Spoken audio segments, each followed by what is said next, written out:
Hey everyone, in this video we're going to start with the first topic of position and orientation.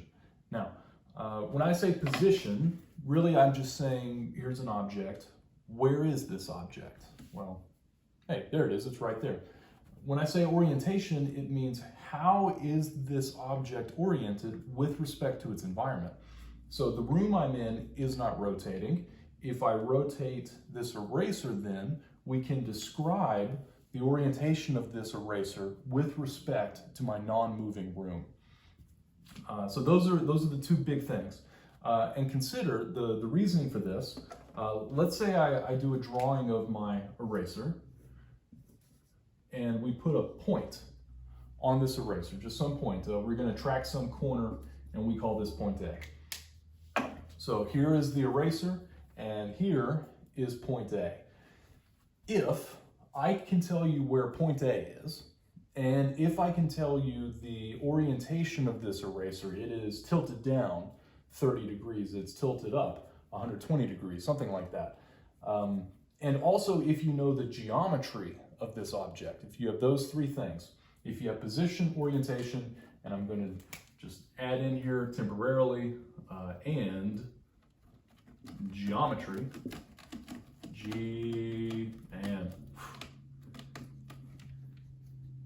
and geometry, there we go. If you have those three things, the position, orientation, and geometry of the object, what that means is, here's point A, and let's put another point on here, point C, and then we ask a question, what is the position of C? Well, if you have the position of A, and you have the orientation of the block, and you know the geometry of the block, which really means you know the path from A to C. That means you can find the position of point C. You could find the position of absolutely any point on this object, infinitely many points on this block, and you can find them if you know those three things. So that's the big thing that we need to focus on for the first couple of weeks. So how do we do this? How do we keep track of position and orientation in a formal mathematical way? To begin, we need two things. First, we've talked about this a little bit, we need some points. And second, we need some directions. Now, first of all, points. As we said a minute ago, we could put some points on this object. This object is, it has real and continuous geometry, and we can put infinitely many points on this thing. The points themselves, they have no volume. They are as small or as large as they need to be. And you put them somewhere on this object to keep track of some point of interest. Perhaps that point of interest is maybe where this body is interacting with another body. Maybe it is, there's a joint at a particular place. Maybe it's the center of mass. There are no hard and fast rules about the best points. It's going to depend on the problem. All I can really say right now is it's experience, and you're going to get a lot of practice doing it. So if you're a little uncomfortable with what point to keep track of, for now, just do what I do. Next, let's talk briefly about directions. So again, here's our object. We want to keep track of this object somewhere in this room. If I ask you where is this object, you could say, well, it's a few feet off of the ground. It's a few feet from that wall over there. It's a foot or so from this wall behind me. You could pick a point over in the corner of the room and you could give it from there. You could pick a point in downtown Fort Worth and you could say, oh, well, it's X number of miles from Fort Worth. Now, in each one of those, when we talk about directions, understand we're saying there's a distance, right? It's a foot from here, it's a foot from there, it's 3 miles from there.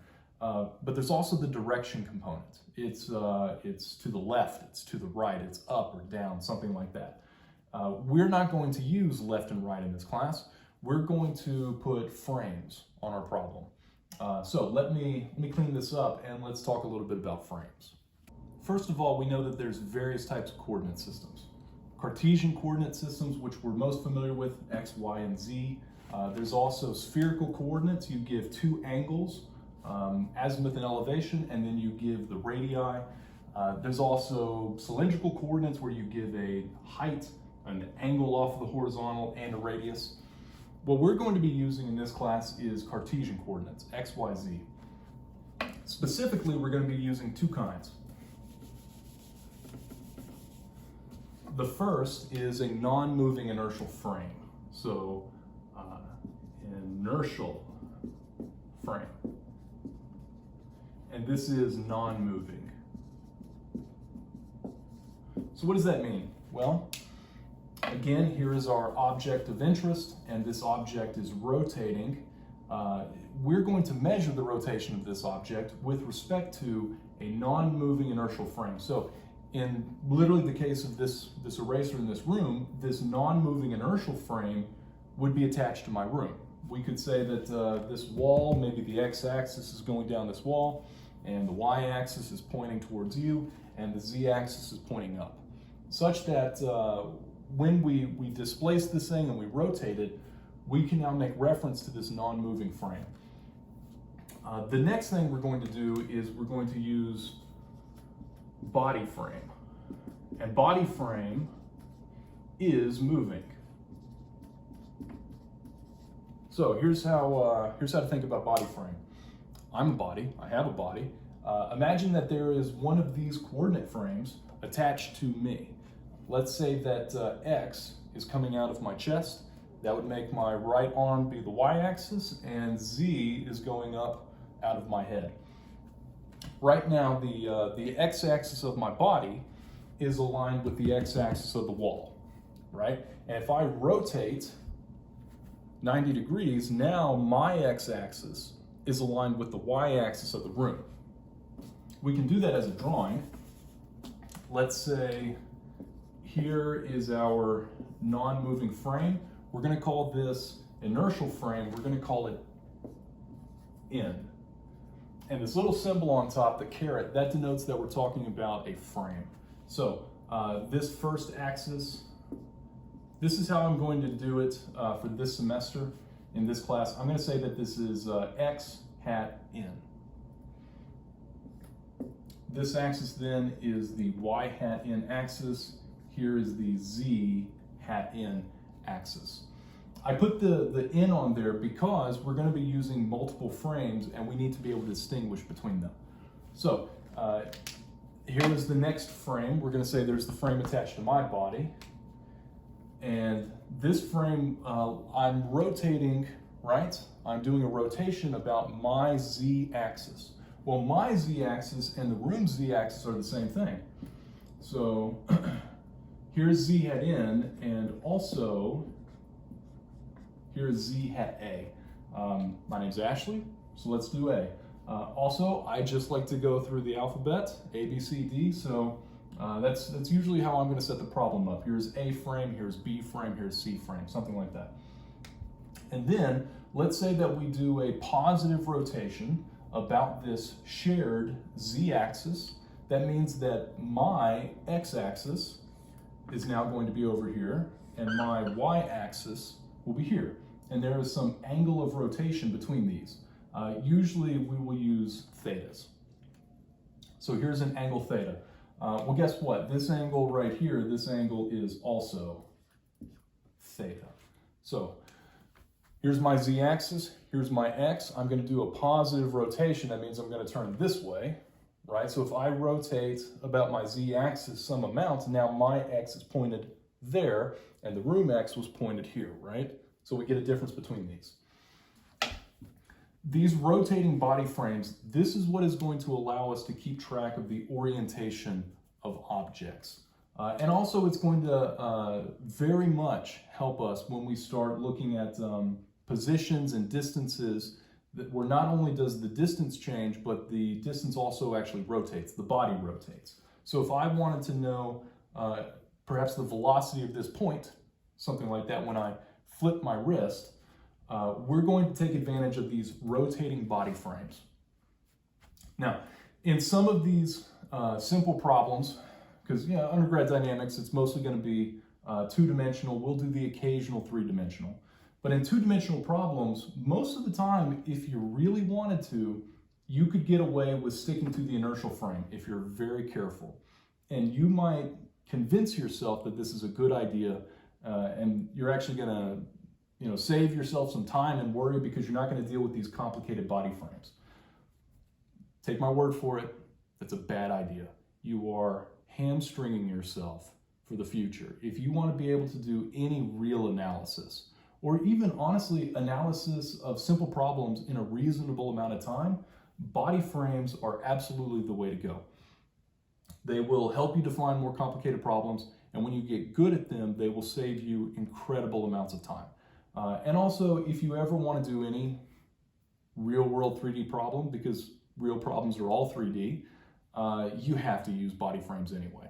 There are certain problems at certain points where attempting to do it in an inertial frame simply will not work.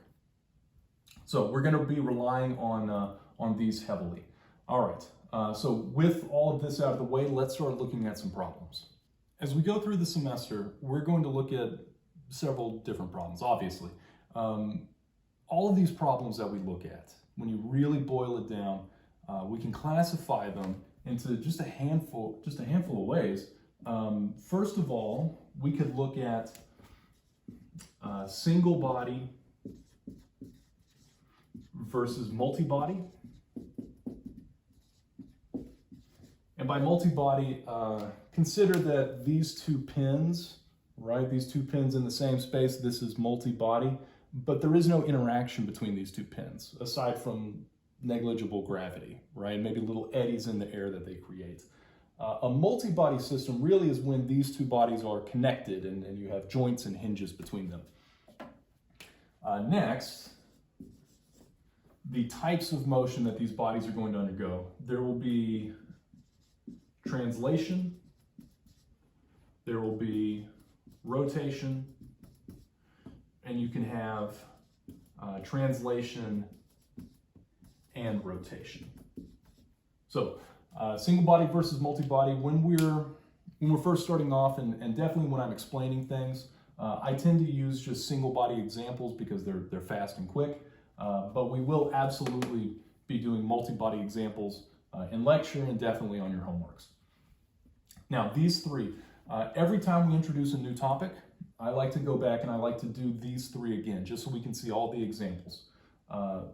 So what we need to do is we're doing position and orientation, so we're going to do 3 examples, and that's going to be the end of this video. We're going to do a translation, we're going to do a rotation, and then we're going to do translation and rotation. So let's get started with translation. Here is a surface, and here is a block. So this could be my eraser sliding on this surface. Now, remember what we want. We want the position. I'll write it this way. What do we want? We want position and orientation. All right. What you need to remember when you're doing this, whatever expressions you write for the position and the orientation, they have to always be true. Here's what I mean. If I ask you what's the position of this block, and you say, we're going to do it with respect to me, you say that that block is 18 inches in the X, remember the X direction was that way earlier, 18 inches in the X direction. And I say, okay, yeah, I mean, I look at it, I get my measuring tape out, and I agree with you. How far is it away now? Oh, when you come back and you say, oh, it's 21 inches in the X direction. And I say, okay, and then I take it and I throw it, and how far is it away now? When you write your expressions, you're going to write them symbolically. You're not going to know that that eraser is 18 inches away. We're going to use variables. When we do that, we need it to be always true. So if you told me, instead of saying 18 inches or 21 inches, instead if you told me that that eraser was X inches away, or H meters high, something like that, that is true, because that is a variable, and it is always true regardless of how I move this block. Right now, X might equal 12, and now X might equal 18, and now X might equal 21, etc. Okay, so we want to define the position and orientation of this object, and it needs to always be true. So let's start with, Actually, tell you what, let's start with the orientation first. This body is not rotating, right? Translation only. So how can we define the orientation of this body? Here's where you start. The very first thing you do when you start a problem, first problem on your homework, the last problem on the final, the first thing that you do is you put a coordinate frame on this problem. And remember, we're always going to have a non-moving inertial frame, every single problem. So let's go ahead and put it on the board. Here's my non-moving inertial frame. Now, this is a two-dimensional problem. We're going to say that the z-axis is coming out of the board.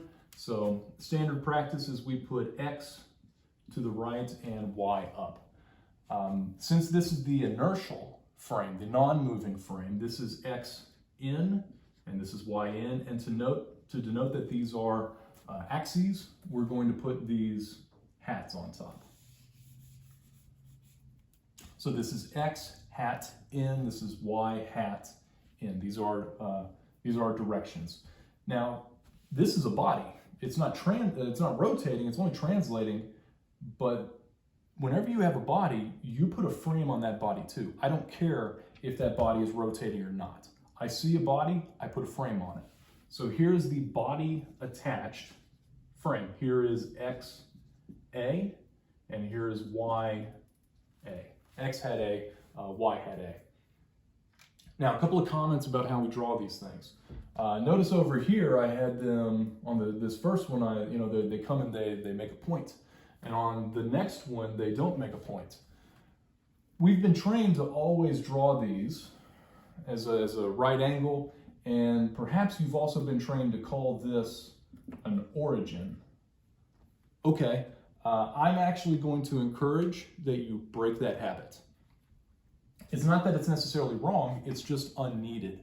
And there will be cases where tying yourself to this notation could be could be a hindrance. So consider that if that direction is x hat in, isn't that direction x hat in as well? And this direction is x hat in, and this direction is x hat in. I could draw as many arrows as I want in the x hat in direction, and these are all x hat in. Same story with y hat in. I could draw y hat in right here, and that is still y hat in. And this y hat in and this x hat in together, they make a coordinate frame. So I don't have to draw these together. You could separate them if your diagram is getting cluttered. If there is some other part of the diagram where it's convenient to put them there, put them there. Just make sure that they are clear and that there's no confusion between you and the grader or between you and me on what you're doing and what you mean. All right, so in this problem, there is one body, so there's the inertial frame, and then there is one body attached frame. If this problem had 10 bodies, we would have one non-moving inertial frame and we would have 10 body attached frames. Every single body gets its own frame. And my standard practice, I would have A, B, C, D, E, F, etc. All right. So in just a moment, I'm going to show you what we do with these frames, because we do need to write some stuff up that defines the orientation of this body. So next, let's talk about the position. Here's a body, we want to keep track of it. As we said, if you have the position, if you have a point, and you have the orientation, then you know everything about it. I'm not going to mention the geometry repeatedly. If this is your system and you're the engineer and you're designing it, I assume you know what the geometry is. So let's put a point on this body, and I'm going to put a point there at the top left corner. I'm going to call this point point A. I want to know where point A is in space for all moments in time. We need to keep track of it, and we need to write some kind of expression that defines where that point is. Now, that point, it needs to be made with respect to something. When you told me that this was 18 inches in the x direction, that was with respect to me, which means what happens if I move? Well, now this thing's only 6 inches in the x direction, right? Because your reference point moved. Just like we had a non-moving inertial frame, we need a non-moving inertial point that everything else is made with respect to. I'm going to put this point here on the left. I'm going to call this point N. So we have frame N and we have point N. We have frame A and we have point A. That's why I'm going to use these hats, these caret symbols on top, to make sure that we can tell the difference between the directions and the points. Okay, now is point N actually stationary? Well, what if point N was some point here on the wall of this room? That puts point N attached to a wall, and that wall can be knocked down. The soil underneath my home could shift, right, and my house could move about. My house is also sitting on a tectonic plate, and that shifts. That tectonic plate is on the Earth, and the Earth is spinning. The Earth is spinning around the sun. Should we put point N on the sun? Well, the sun wobbles in place. And the entire solar system is spinning around the Milky Way galaxy. And off and on we go, right? Where you put point N very much depends on the type of problem you're doing. For this sliding block, hey, that's perfect. If you want to do a simulation of a rocket launching off of Earth and going to Mars, okay, probably the center of the Earth. Probably the center of the sun, something like that. And even then, of course, the sun wobbles a little bit. So there is kind of like a broad understanding of these point Ns, right? We have to make certain allowances for it. In this class, what do you need to know? Point N needs to go somewhere that is intuitively known and non-moving. And when I say intuitively known, I mean easy to understand. Put it somewhere that anyone can look at it and make sense out of where it is. We're going to be connecting point N to all the other points in the problem, so you don't want to be ambiguous about where that point is. All right. So what do we do with this? This is our markup. Next thing we want to do, remember, we want the position and the orientation. Let's start with position for the write-up. So I'm going to use a capital P. Capital P is, this is position.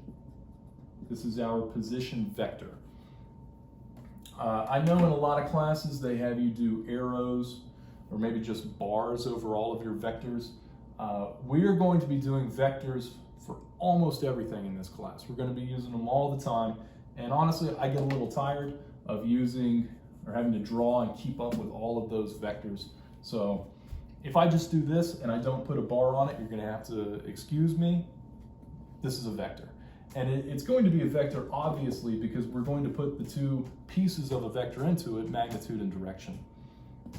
So this is our position vector, and we want to keep track of the position of A. And we are keeping track of the position of A with respect to point N. So what I'm going to write is P in A.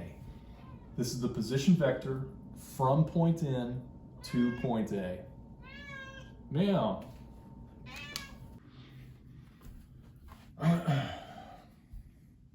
okay, so the position from N to point A. Point A moves, right, because the block moves. So the distance between N and A, it's not constant. Let's move there. So I moved in just a little bit up visually, just so we can say that N is aligned with A, and it's in the x hat in direction. So what is the distance then from N to A? Well, since it is moving, it's a variable, so let's put a variable up here. I'm going to say from here to here, and this distance is some variable. I'm going to, in this class, I'm not going to use x as variable or y or z, simply because there's going to be so many x's and y's and z's up here already, and I prefer to use those for directions. Also, I'm not going to use L or H or R or something like that for a variable. I prefer to use those for fixed distances. The length of my arm, for example, right, is some fixed distance. When it comes to variables, we're going to use a Q. If you look in formal literature in dynamics, if you pull research papers in control theory or something like that, Q tends to be industry standard for variables. So what is P into A? Well, it's a vector, right? The position vector. It has a distance Q. There's our magnitude, and it is in the direction x hat n. So it is x, it is Q x hat n. There's our position vector. Now, at a certain moment in time, Q has a real world value. At this moment in time, maybe Q is 1 meter. Okay. What happens then when the block slides to the left and A is directly on top of N? That just means that the real world value of Q at that moment is 0. If this block were to continue to slide to the left, that means the real world value of Q has gone negative. That's fine. This Q is a variable. It can take on any value it needs to. What I tend to do is I don't worry so much about the current instantaneous value of the variable. I just put the variable on there and I leave it. So what happens if we change this up a little bit, and let's say that this time we put point in right there. All right, let's draw the distance Q. There it is. You might be tempted to define your position vector P into A as negative Q, because there's point A and there's point N, and it's in the negative direction, right? This is technically correct. Again, though, I wouldn't do it. If this were my problem, I would leave it as Q x hat n, because at some moment in the history, potentially this block could slide to the right and go past point N. This is a variable. If it's negative, we don't care, all right? It's just a variable. I put the variable on there, and I don't worry about whether this thing is to the left or to the right of point N at this moment in time. So here's the position vector from point N to point A, and whatever the value of Q is, that's the value. Next, next thing we want to do is we want to describe the orientation of this block. So the orientation of an object is connected to the frame attached to the object. If you're keeping track of the frame, you're keeping track of the orientation of the object. As the object moves, the frame moves with it. So in this problem, there's no difference between them. X hat A equals X hat N, Y hat A equals Y hat N. So we're literally going to write that. Let's write X hat A equals X hat N. Actually, yeah, it's okay, that's fine. Y hat A equals Y hat N, and Z hat A equals Z hat N. For this problem, that's all there is to it.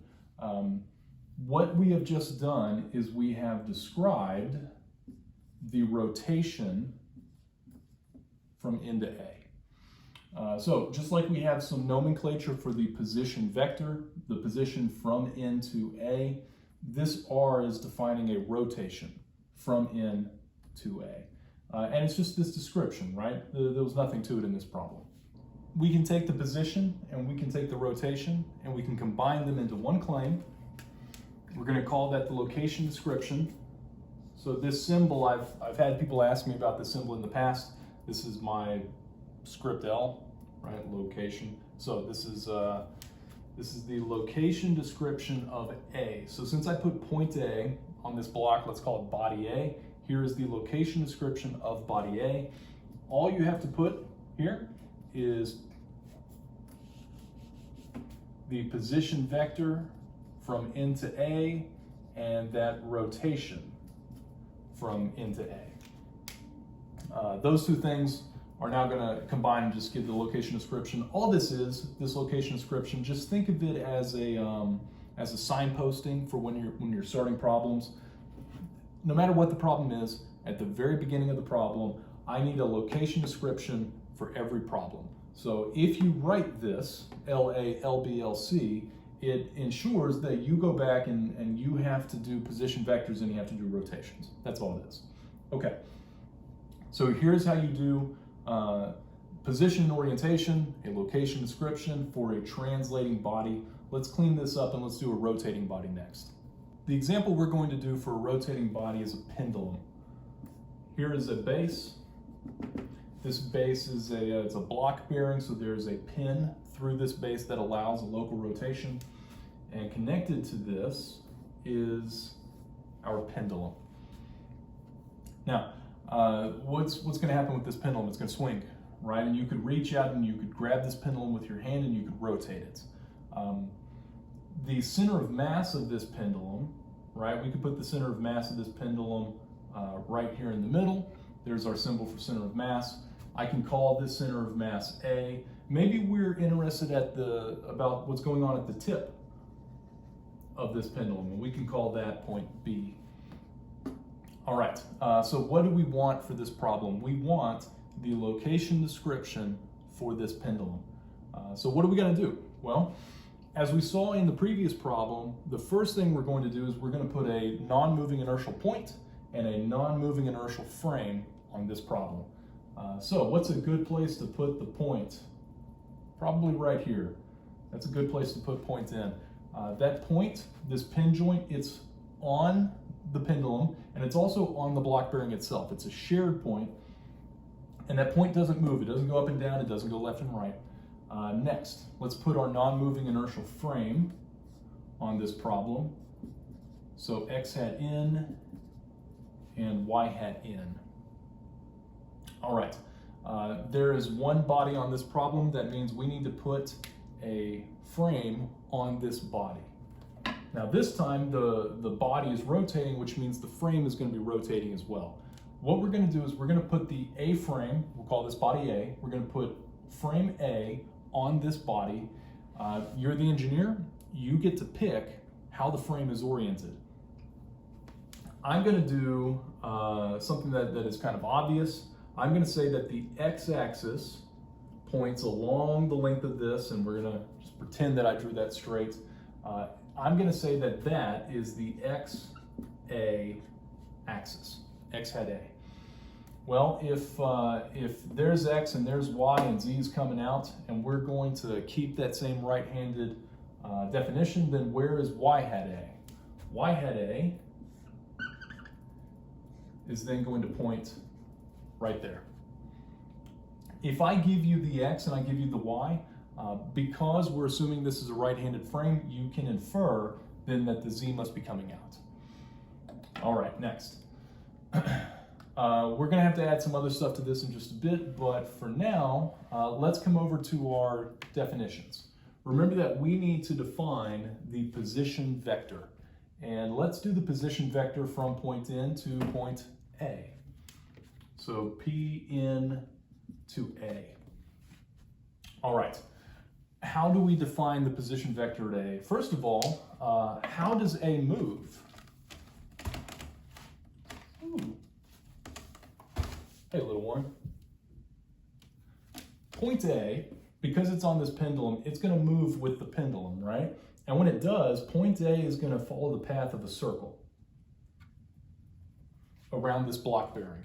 We could, if we wanted to, we could describe the position vector from N to A using some direction in the X and some direction in the Y, using the inertial frame. Now, if we do that, consider that this X coordinate is going to change, right? When it's up here, the X coordinate has gone to 0. When it's down there, the X coordinate has gone to its maximum. When it's over here, the X coordinate is negative.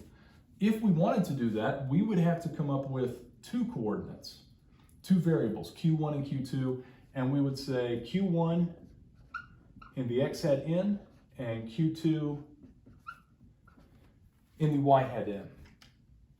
That is correct. There's nothing inherently wrong with that description.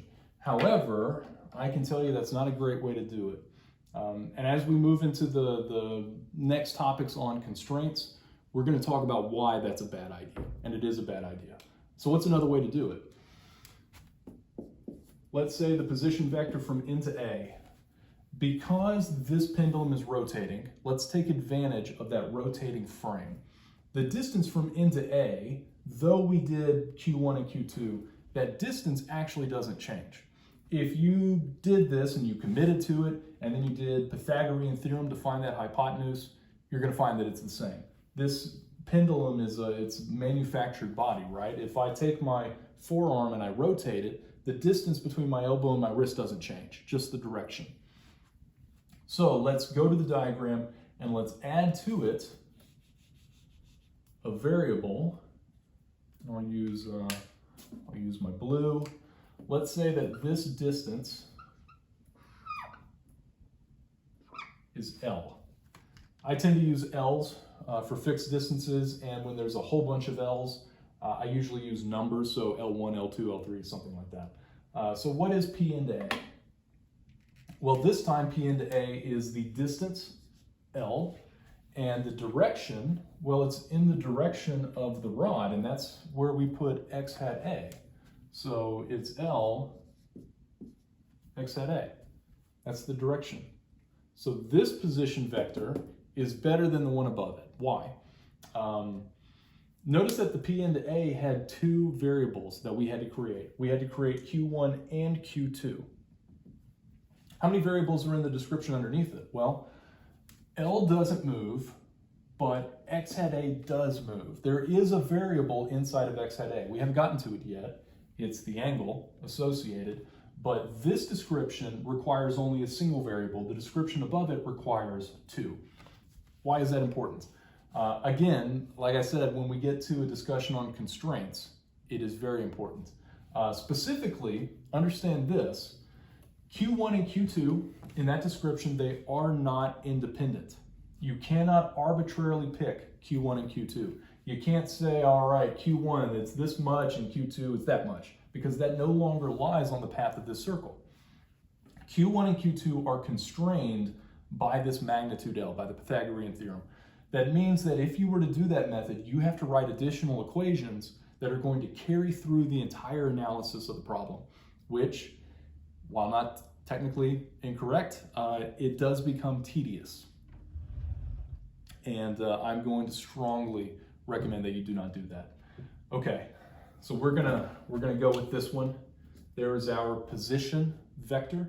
Next, we need to describe the orientation of this pendulum. This time, unlike last time, this frame is rotating. So what do we do? How do we define the orientation of this rotating frame? Let me clean this up, and let's focus in on these frames.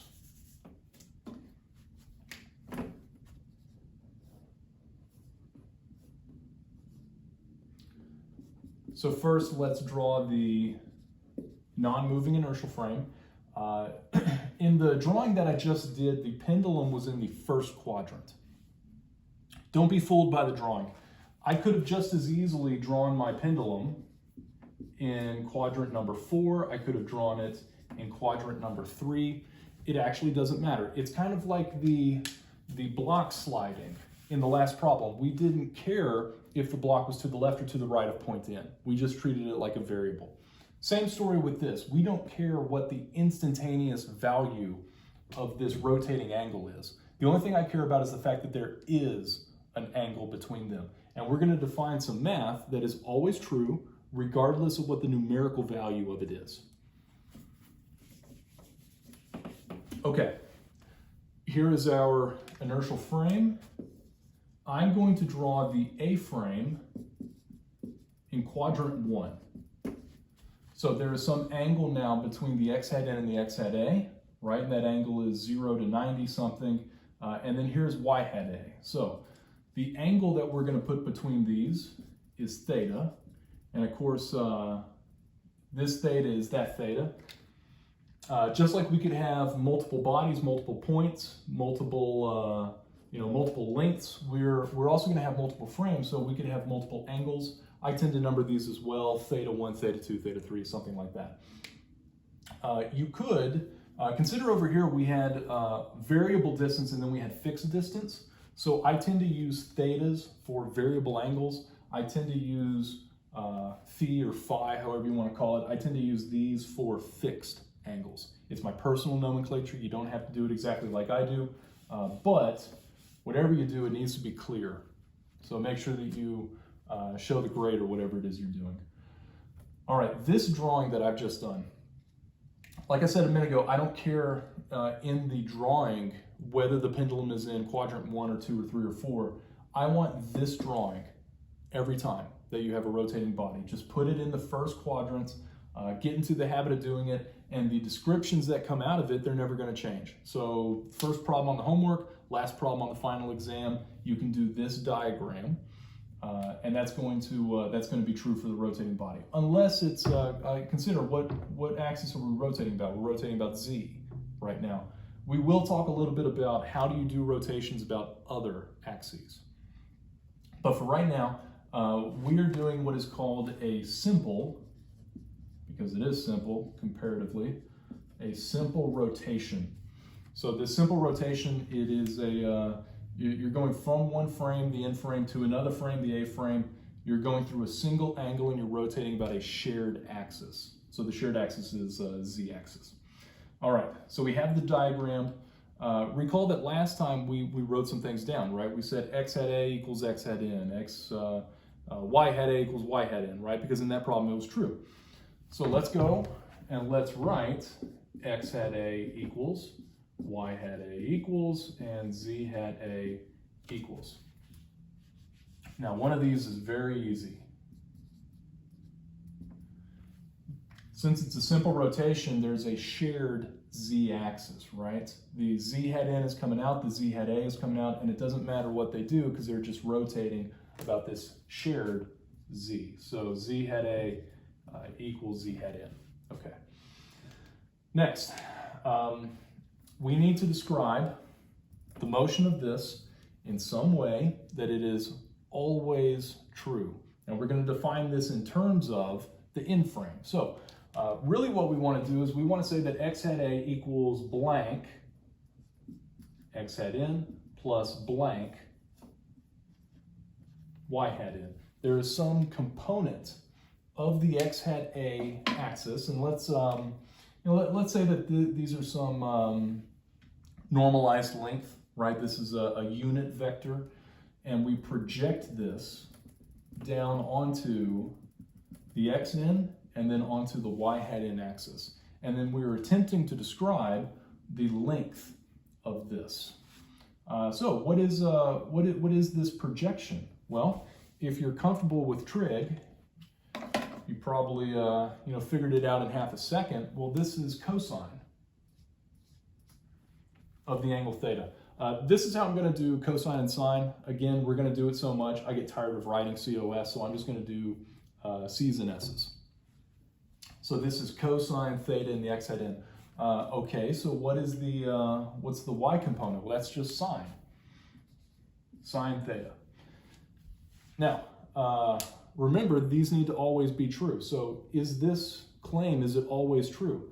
We can take some test values of theta and we can put them in. What happens when theta equals 0? That means the x hat A axis is aligned with the x hat N. And what is sine of 0? Well, that's 0. So x hat A, it doesn't have any projection at all into the x hat N axis. So this trig looks good.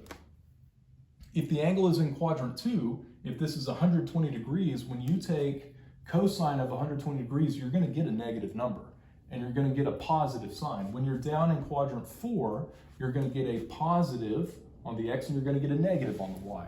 So regardless of what the angle theta is, that description looks good.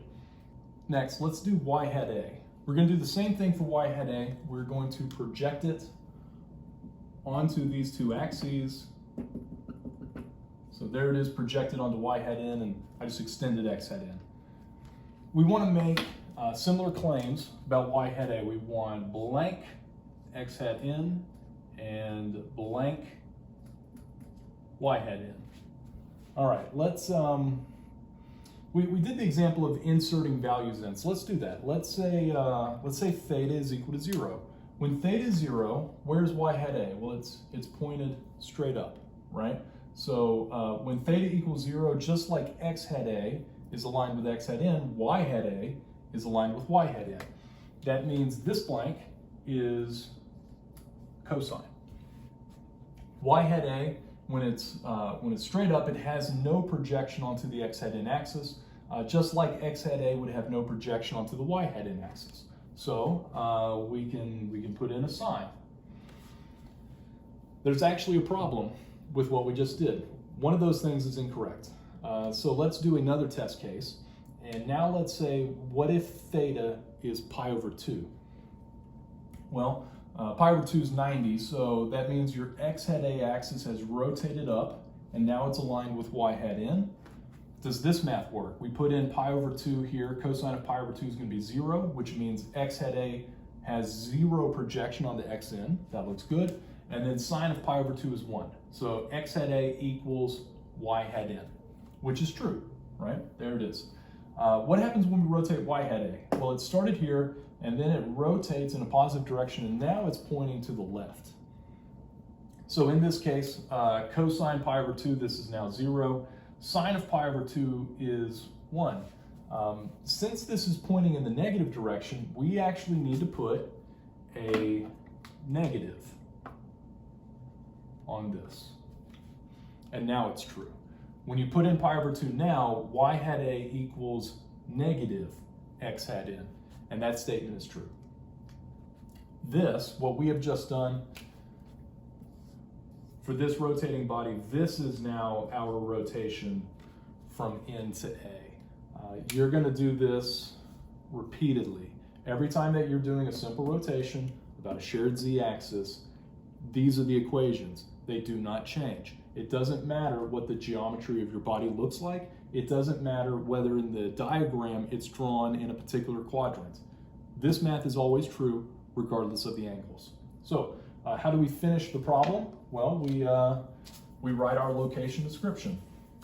And remember from the last one, location description of A, we just need to drop in the position vector from N to A and the rotation from N to A. All right, a couple final comments. What if we actually wanted, remember on the drawing of the pendulum, we did point A in the middle, and we did point B out here at the end. What if we wanted the position of B? We could do the position of B. You can write as many position vectors as you need. Here is the position from N to B.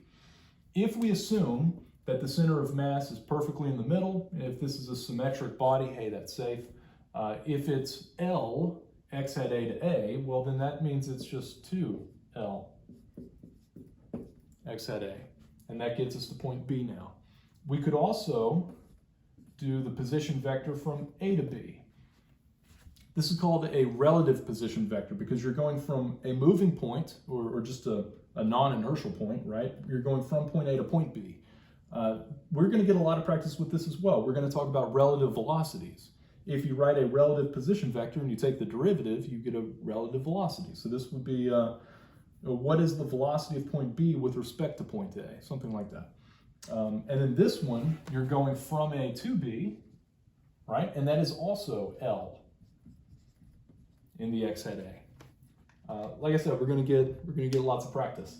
What if on this pendulum up here, what if you hadn't kept track of A? You could write it down, hey, there's the center of mass. And when you do your position vectors, you only did P into B. That's perfectly fine. On our location description, we just need to go in and change this to B. There we go. So what my expectations or kind of rules you should follow? You do your diagram. On the diagram, you put frame and points. You do a drawing. I want a drawing for every rotating frame.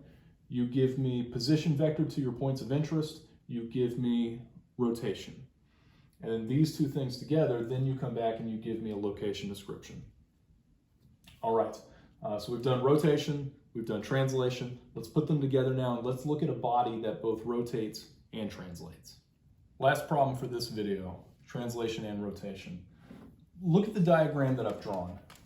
In this case, we have a pendulum, just like the pendulum from last time.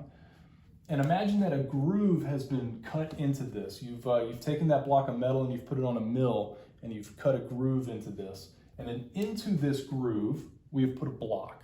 And this block is free to slide inside of the groove. What we want is we want the location description for the block. Now, we look at the problem. I always encourage that you just take a minute or two and just look at the thing, kind of sort it out in your head. If you can, try to map the whole problem out and see where you want to go. So in this problem, we know what we want. We want the location description, position, rotation. How many bodies are in this problem? Well, first of all, there's the pendulum itself, and then inside of the pendulum is the block. So there's 2 bodies inside of this problem.